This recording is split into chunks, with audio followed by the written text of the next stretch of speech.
welcome to this special series recorded at Cullulleraine Music Festival. We had a chance to sit down with some incredible guests and hear their stories and the insights they've gathered in music, business, sport, and mental health. In this episode, we sit down with Evan Jones from Malibu Spacey. We hope you enjoyed this conversation.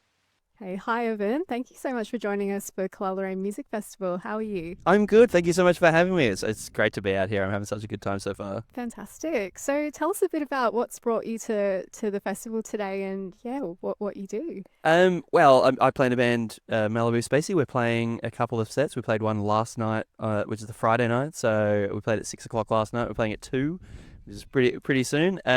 We play, I guess, kind of like folk rock influenced, sort of Beatlesy, old school rock, kind of eclectic sort of stuff.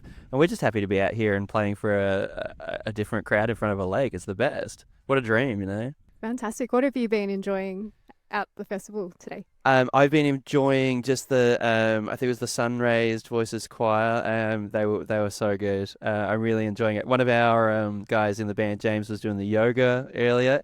He's a yoga kind of guy, so he was really enjoying that. I've just been enjoying chatting to all the locals, to be honest. There's a really cool handicraft tent, and there was another charity tent, and I've been just talking to people about what they're doing, and it's just really nice to get involved, you know.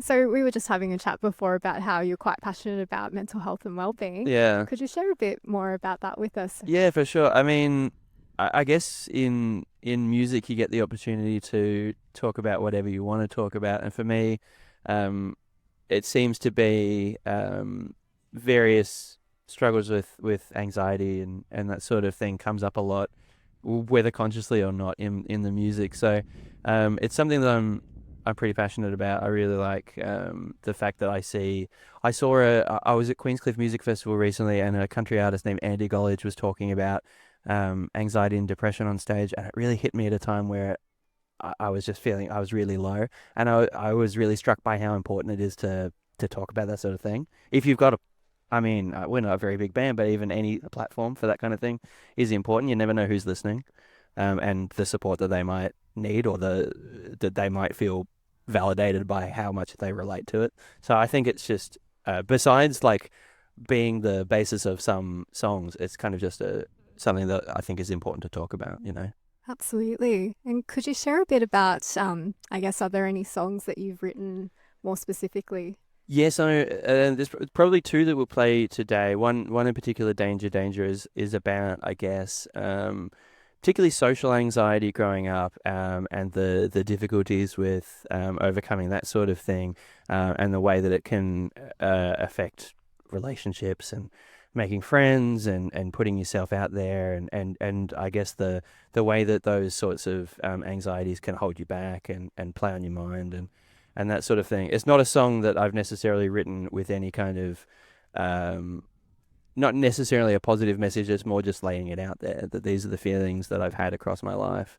And so it really, the first verse is really talking about my first memory of that kind of experience, which is being in primary school and just being completely overwhelmed by people and receding within myself, and it sort of follows that kind of path throughout my life, I guess. There is another song that I've got that we've got in the set. It's called Who Cuts the Barber's Hair, and that one is about like health anxiety, hypochondria, and these kinds of things that really that really have at various times dragged me down quite a lot.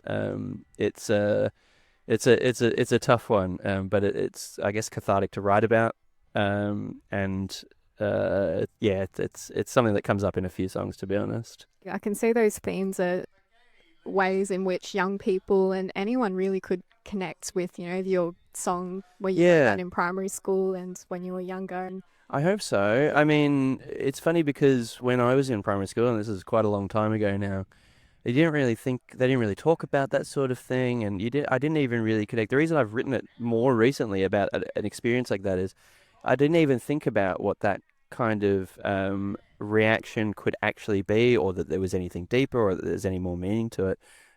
But as you go along in life and people talk about it more, you start to connect the dots and realize that there are some struggles that you didn't even realize that what you might call them.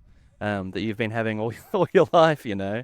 So yeah, it started then, and I guess it continues now, but there's more support and things these days. So I can see how that music does support others by you creating it and putting it out there in the world.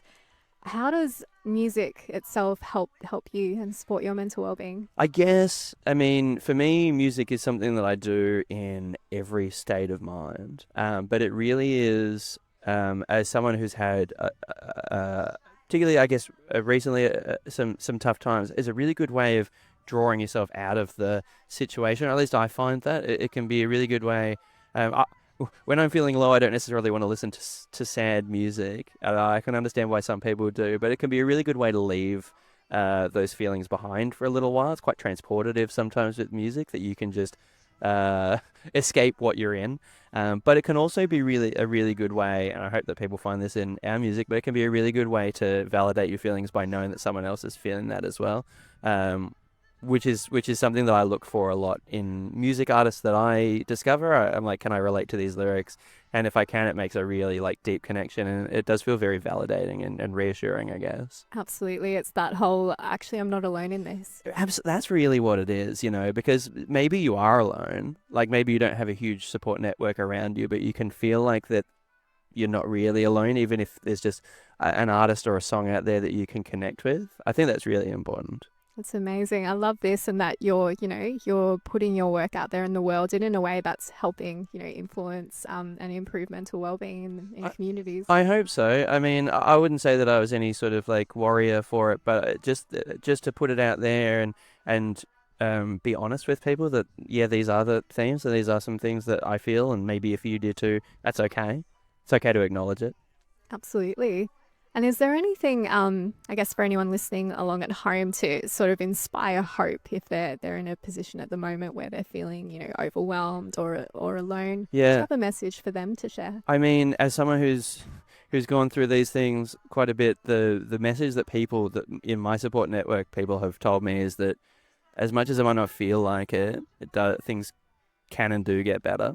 And sometimes it's just about continuing on, doing the small things, doing the things that are good for your mental health, going for a walk, a little bit of exercise, breathing if that's the sort of thing you do, listening to some music, reading a book, these kinds of things.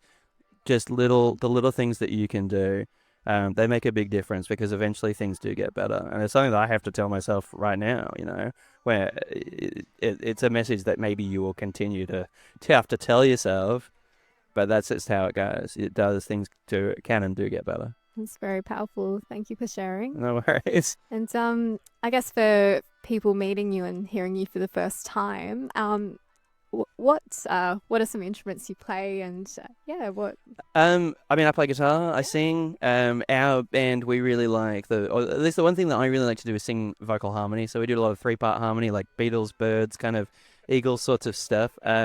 So if people like that, I think they'll probably like our music. It's like a little bit of folk and country, but a little bit of modern rock as well. So so I play guitar and sing, and in our band we've got another couple of guitarists and a bassist and a drummer, and we all sort of switch around and keep it interesting. So for the people who may have seen us today, they'll say that. Fantastic. Thank you for sharing. And where can people find you to listen to your music? All the regular spots. So we just released an album last year called Good in Small Doses. That's where Danger Danger, the first song I spoke about, is. That's on Spotify, Bandcamp, all the streaming services. We're mostly active on Instagram. So and I love to hear from people. So please feel free to reach out, send a message, just say hello. I'm always willing to get back to you. So I'd love if anyone reached out. But yeah, all the regular places, and we've got some records for sale on Bandcamp and things like that. If that's your vibe. Love it. I love Bandcamp. I'll be jumping on and having your record. Yeah, awesome. Thanks.